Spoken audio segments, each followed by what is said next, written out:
Hello everyone, welcome to Tech Smart Vision. आज का topic है EC2 बेसिक्स। EC2 ये एक मोस्ट पॉपुलर पैकेज है जो कि हमें AWS प्रोवाइड कर रहा है। जैसे EC2 stands for elastic compute cloud.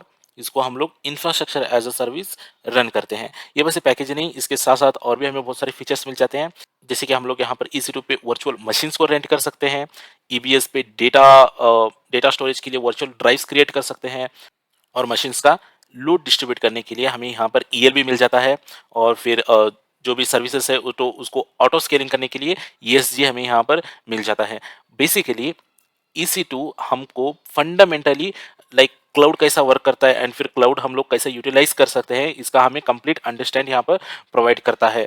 EC2 scaling and configuration options पे अगर हम देखने जाएंगे तो हमें यहाँ पर आप जो भी मशीन कॉन्फ़िगर कर रहे हो या फिर कोई इंस्टेंस क्रिएट कर रहे हो उस टाइम पे लाइक आप यहाँ पर लिनक्स बेस्ड हो या फिर विंडोज़ हो या फिर मैक ओएस, ये सारे तरीके के ऑपरेटिंग सिस्टम को यहाँ पर सपोर्ट कर रहा है।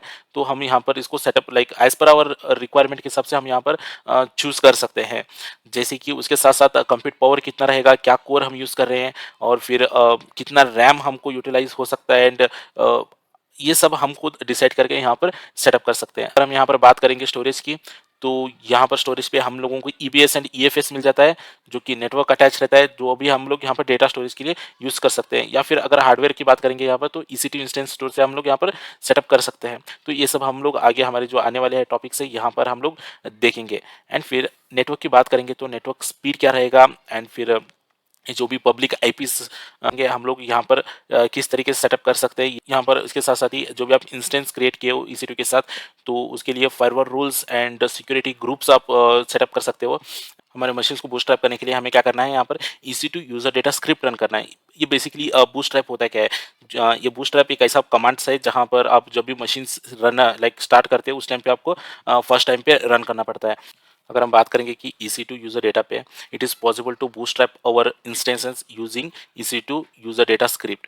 ये बूस्ट्रैप क्या है, बूस्ट्रैप मीन्स जब भी आप लोग एक मशीन स्टार्ट करते हो या फिर क्रिएट करते हो उस टाइम पे फर्स्ट टाइम पे हम लोगों को कुछ कमांड या स्क्रिप्ट रन करना पड़ता है, उसको हम क्या कहते हैं, लाइक बूस्ट्रैप कहते हैं।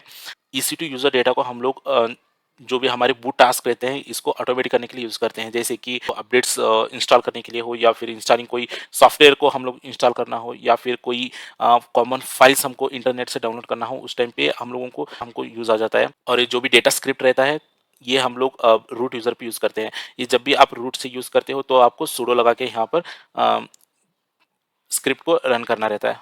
अगर हम बात करें EC2 इंस्टेंस टाइप्स के बारे में, वैसे तो इंस्टेंस बहुत सारे मिल जाते हैं, बट यहाँ पर थोड़े से मैं आपको एग्जांपल्स दे देता हूँ। फॉर एग्जांपल T2.micro इंस्टेंस है जो कि 1 कोर मेमोरी यूज़ कर रहा है, 1 GB रैम यूटिलाइज कर रहा है और EBS पे चल रहा है। तो ये क्या है, लो टू मॉडरेट है। तो ये बाय डिफ़ॉल्ट आपको बैंडविड्थ पे मिल जाता है। एंड जैसे आप कहेंगे देखेंगे कि X2 लार्ज आ जाता है यहाँ पर जो कि 4 कोर यूज़ कर रहा है और मेमोरी इस पे आ जाता है 16 GB। इसी तरीके से अगर आप देखने जाएंगे C5D X लार्ज आ जाएगा, R5.16 X लार्ज आ जाएगा। इन लोगों का अलग CPU कोर्स है और फिर इसके साथ साथ लाइक ये रैम यूटिलाइजेशन या अलग अलग कर रहे हैं। तो इस तरीके से आप लोग यहाँ पर इन लोगों का नेटवर्क परफॉर्मेंस अलग मिल जाएगा, आपको बैंडविड्थ अलग मिल जाएगा एज पर आपके जो आपका जो रिक्वायरमेंट है, यूज़र रिक्वायरमेंट है। इस तरीके से आप लोग यहाँ पर इंस्टेंस क्रिएट कर सकते हो। तो इतना मतलब फ्लेक्सिबिलिटी AWS पे आपको मिल जाता है जो कि आप वर्चुअल मशीन्स क्रिएट कर रहे हो। Okay guys, hope you guys understand this topic. मिलते हैं नेक्स्ट लेक्चर पे। तो चैनल को लाइक कीजिए, सब्सक्राइब कीजिए।